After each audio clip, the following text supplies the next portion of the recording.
Bonsoir Margarita Cadenas. Bonsoir. On est ravis de vous recevoir pour évoquer le documentaire que vous avez tourné dans des drôles de conditions au Venezuela en 2016. Votre film s'appelle « Femmes du chaos vénézuélien », femmes au pluriel, elles sont 5. Et ce qui est frappant quand on voit ce film, on le verra, tout le monde pourra le voir le 4 juillet prochain, c'est que l'équipe, une partie de l'équipe a souhaité conserver l'anonymat par peur des persécutions, parce que c'est un pays, on l'oublie, où il y a une énorme...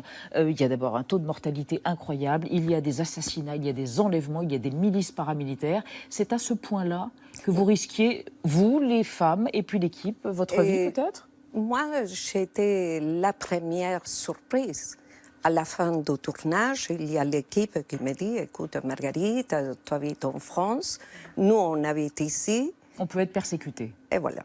Et déjà, 4 membres de l'équipe, ils ont quitté le Venezuela. Il y en a un qui se trouve en Colombie, un autre au Chili, un autre en Belgique. Par peur de représailles? Non, parce qu'ils ne peuvent pas vivre au Venezuela, parce que ce n'est pas possible. Ils ont des familles, il faut qu'ils gagnent leur vie. Et la situation au Venezuela, c'est terrible. C'est un pays en destruction.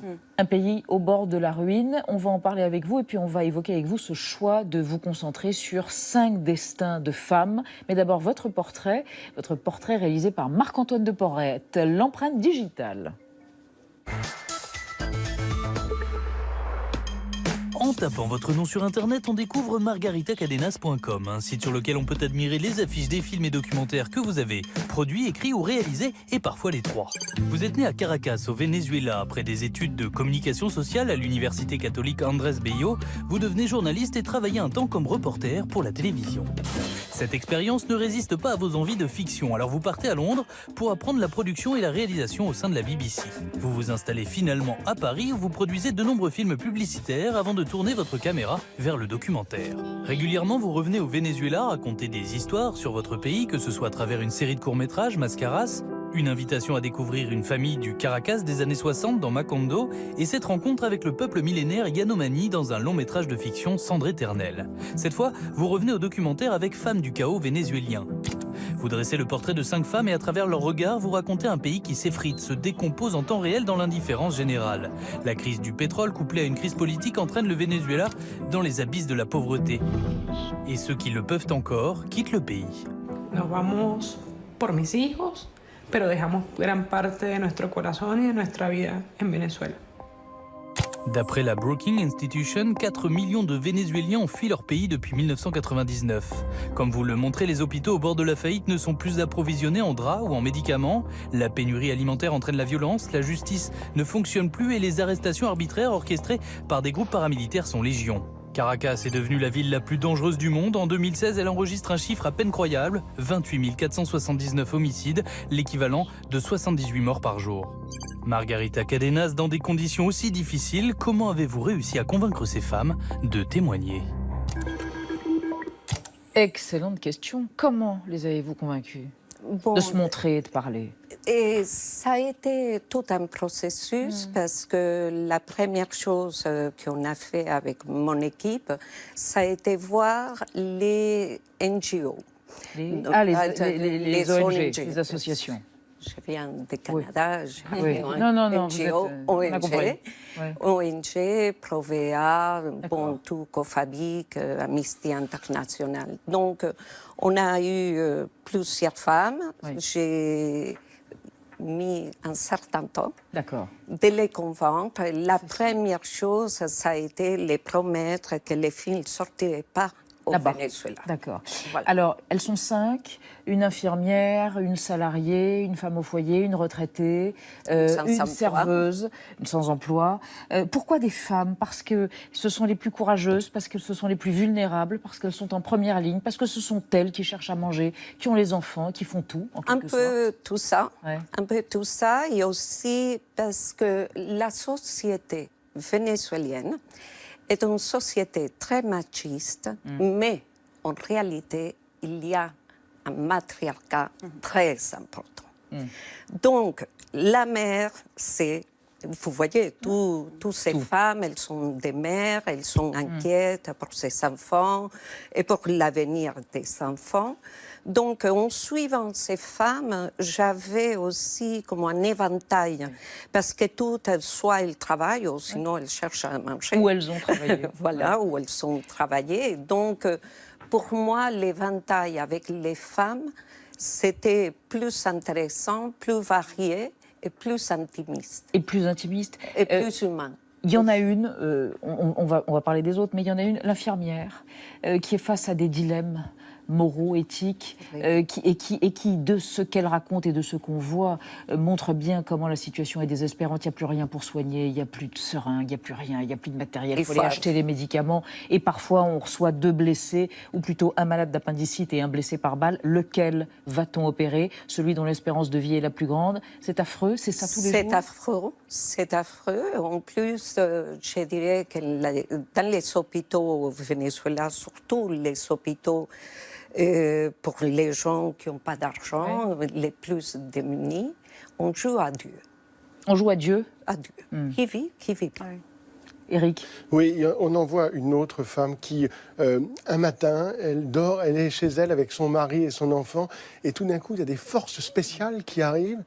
Les OLP, on appelle ça l'Organisation de libération du peuple. Et elles vont tuer le petit enfant de cette femme. Son enfant c'est qui de ces 16 forces ans. spéciales? En fait, il y a quelques années, il y a 3 ans, il y a l'OLP, c'est un organisme, une organisation qui a fait comme une espèce de milice ou des forces spéciales commando pour éradiquer la délinquance.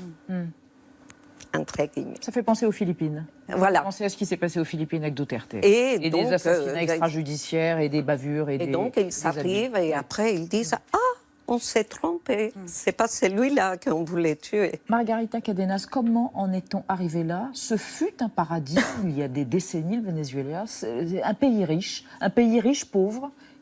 Moi, j'ai dit que malheureusement, on est un riche pays pauvre. Comment vous l'expliquez?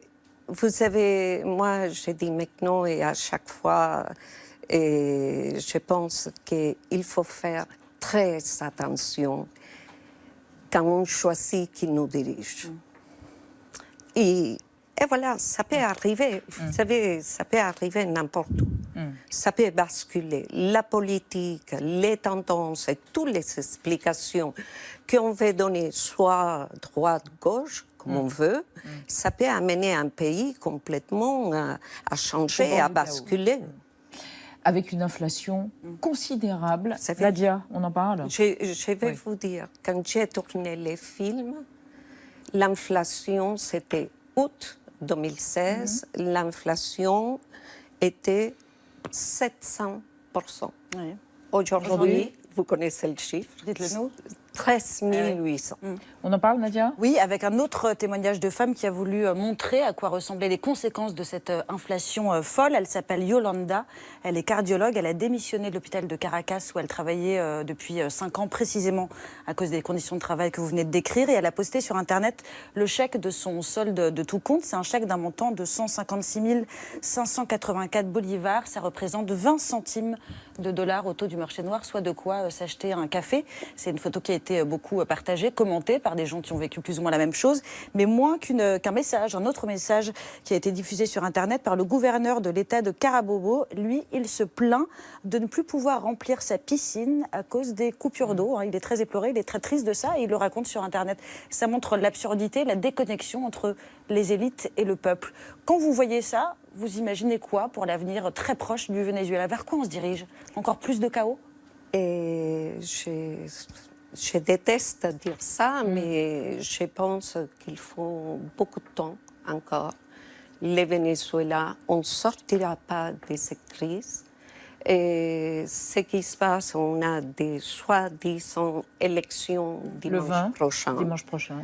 Et vous savez, pour moi, ce qui se passe, c'est que les gens qui sont au gouvernement, ils n'ont pas d'autre issue que rester au pouvoir. Et l'opposition n'a pas réussi à s'entendre pour avoir un candidat vous savez, unique. Donc, ce qui se passe au Venezuela, on a détruit les institutions, on a détruit l'opposition, on a détruit socialement, c'est vraiment... Et le pays se vide. Les Vénézuéliens pays se fuient, vident. deviennent des réfugiés dans les pays voisins. Margarita Cadenas, dans ce cas-là, parce qu'on a toutes les chances que Nicolás Maduro soit réélu président, est-ce que l'étranger, l'Occident, les autres pays doivent accentuer les sanctions? Je pense que c'est l'unique voie.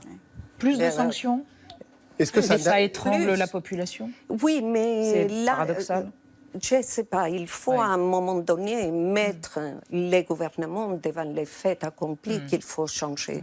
Parce qu'il vit dans les dénis. Comme je montre dans mon film, chacun des cas, il y a après la voix du ministre, du président qui nie complètement la situation. Il faut aller le voir. Kim, Olga, Maria, qui d'autre, Louisa, José. Voilà, les femmes au bord de la crise de nerfs, dans un pays au bord du chaos, mais les femmes qui incarnent quand même l'espérance, la survivance, plus que jamais et toujours. Merci d'être venue parler de votre pays et de votre documentaire qui sort le 4 juillet prochain. Margarita Cadenas, on était émus et on voulait que vous soyez avec nous.